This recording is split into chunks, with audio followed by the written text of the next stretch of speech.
Nagluto nga pala ako ng isda na may gulay. Gagayin ko nga sana si Erica Pineda na from this to this. Kaso nahiya ako. Parang napapangitan ako sa boses ko kaya hindi na.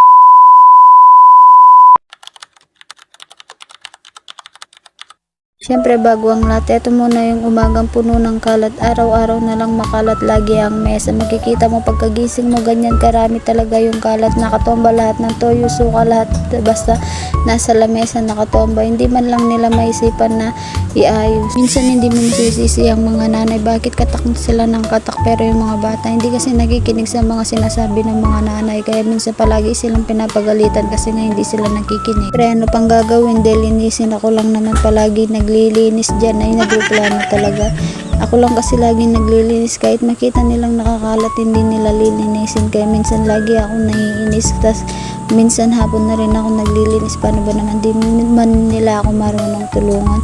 Siyempre mga bata pa sila, laruan pa kasi yun mga alam nilang gawain. Kung ko pala lilisin yan, siyempre pinagsantok ko muna yung anak ko. Ulam niya na naman toyo, yun yung gusto niyang inuulam. Ewan ko ba sa kanya bakit napaka-paborito niya yung toyo kaya palaging may toyo kami dyan kasi kapag kakain siya yun yung hinahanap niya na inuulam. Tapos ko na pala linisin itong mesa at pinagsandok yung anak ko ay binalatan ko naman itong opo. Isinalod ko na nga pala dyan yung mga balat niya. Ewan ko anong Tagalog ng isinalod. Basta isinalod dun yung tawag sa amin. Basta nakalimutan ko. Pag nakakalimutan ko kasi yung sinasabi ko kapangpangan na lang kasi nakakalimutan ko. Dahil utang lang pala itong pinagbili ko ay nagulay muna kami at bumili lang ako isang balot na isda. Kasi nga wala tayong pera. Inutang ko lang yun kaya dyan magugulay muna tayo. Kung hindi pala ako utang, wala pala kaming kakainin. Siyempre sa mama ko lang dun lang naman ako ng utang. Pagkatapos ko nga palang magbalat ng gulay dyan ay nagasikaso naman ako ng kape kasi sobrang gutom ko na nararamdaman ko nang gumagalaw yung mga alaga ko sa tiyan. Baka pag hindi pa ako kumain ay baka lalabas na mga yun. Kaya dyan ay nagkape na ako tsaka doon ako nagbabili ng biskuit. Hiniwalay ko lang pala dyan yung kape ako. Paano ba naman yung asawa ko ayaw niya yung may nagsasawsaw sa kape niya kaya dyan palagi ako naghiwalay ng kape ako pag siya na yung kasama ko nagkakape ako ay nagpapatira ako dyan nga. Ewan ko ano bang sinisilip ko dyan habang nagkakape ako may tinitignan pa ako, may marinig lang ako, may tinitignan ako. Yung mga bata kasi naglalaro tas napakaingay, parang natrauma ako pag may umiiyak na, ewan ko ba parang may naririnig na ako na iba, nababaliw na ata. Ay hindi ganun yun kasi nga kapag may naririnig na ako parang yung mga anak ko na palagi yung umiiyak, kaya dyan ay pag may naririnig na ako na umiiyak palagi kong tinatanong kung sino yung umiiyak kahit hindi naman yung mga anak ko, basta tatanungin ko sa kanila kung sino yung umiiyak. Tapos ko nga palang magkape at magbiskuit dyan, naghiwa naman ako ng kamatis at bawang na lang yun nilagay ko kasi hindi nakabili ng sibuyas yung anak ko.